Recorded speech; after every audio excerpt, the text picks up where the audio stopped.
Once again, Egypt continues to weigh on our markets here. That nation remains in turmoil at this hour as the army's ultimatum for President Mohamed Morsi to share power nears its deadline. That's tomorrow. NBC's Yusuf Gamal Al-Din is in Cairo with the very latest. Well, it is, of course, a very fast-developing story. At this point, not all details are quite clear yet, because in the past few days and over the last few weeks, the army has maintained that it is, A, not interested in having anything to do with governing this country, and B, definitely not interested in ousting the incumbent president. Now, that, of course, has changed quite a bit with the army statement that came out yesterday, and that deadline runs until later tomorrow. But remember, the Reuters story also makes clear that the military officials that they cite are quite certain that it will depend on the situation.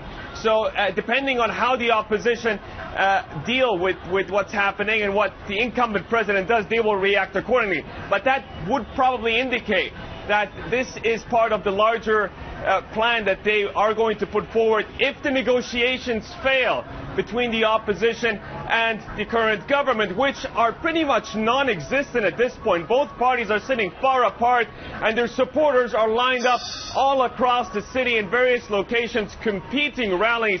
The tensions tonight are especially high because the supporters of the incumbent president have hit the streets as well. There's tremendous trepidation and anxiety about what could happen in the course over the next 24 hours. So keep a very close eye on this space. This is a story that's developing by the hour.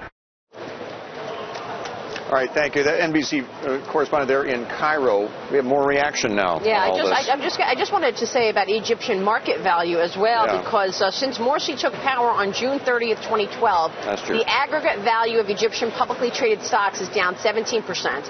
That's from Standard & Poor's Capital IQ. More context there. Dambisa Moyo is with us right now, international economist, CNBC contributor. Welcome back. Dambisa, good to see you. What's your take on this situation developing in Egypt?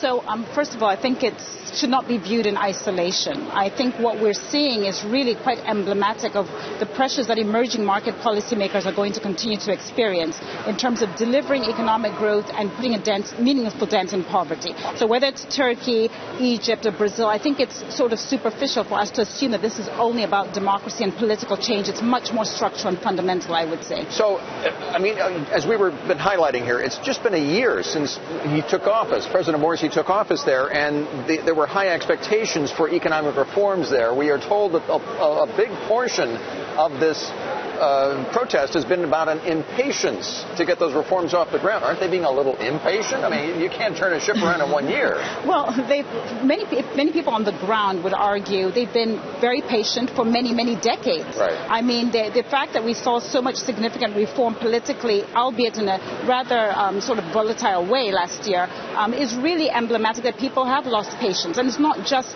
in Egypt, it's across the emerging world, across frontier markets. I fear that if governments don't take a serious stab at really producing economic growth, even in the difficult challenges that the global economy is facing today, there will be continued pressure like this across the globe. So you said you don't look at these in isolation, and this is fundamental, and it's across the region. What do you mean by that? Well, Maria, places like Egypt, but across Africa, South America, even across parts of Eastern Europe, Asia, have large pockets of young population. So 60 to 70% of the population is under the age of 25. Those populations have seen, whether it's through media, traditional media, or through social media, they've seen progress occur in many different places around the globe. Improvements in living standards, they've seen people moved out of poverty, and they want to see that. They're not seeing it there as quickly as they would like to. And unfortunately, we are not seeing improvements in infrastructure. We're not seeing the significant improvements in livelihoods, job creation, and so on, which is what people want to see. It gets back to my patience question, though. What can leaders in those countries do to assuage those people that are so impatient? Well, I think, first of all, one of the more obvious things is that I think politicians, whether it's in the emerging markets or in developing world, need to be much more vocal about what it is their plans are.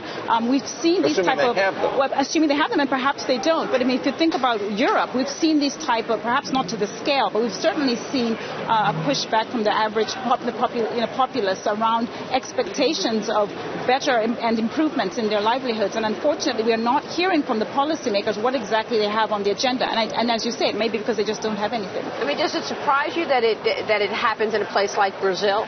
You know, I mean, I understand what you're saying in terms of fundamental improvement, but the improvement in standard of living was happening in Brazil, and it is happening in Mexico. We still have security and crime issues, obviously, and kidnappings in Brazil. Yeah, so the rule of thumb is that emerging market economies need to be growing at around 6%, minimum 6%, in order to meaningfully put a dent in poverty. So a place like Brazil, which has a 3% on the good side, places like Russia, which have posted Q1 GDP of like 1.6, 1.8, South Africa less than 1% Q1 GDP numbers. That is absolutely insufficient.